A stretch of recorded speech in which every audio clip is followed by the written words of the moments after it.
Panukalang ito sa plenaryo ay patotoo na mayroong mga tengang nakikinig at pusong nakakaunawa sa pinagdadaanan ng mga mamamayang Pilipino.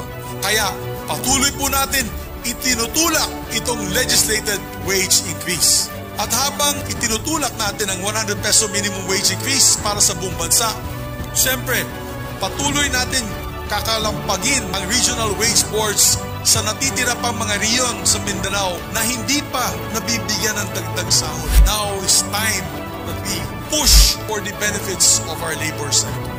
We urgently must pass this measure. Ang mga manggagawa po ang pundasyon ng ating lipunan at karapatan nila na kumita ng disenteng sahod para magkaroon ng disenteng buhay ang ating mga manggagawa. Aksyonan natin ang tunay na panawagan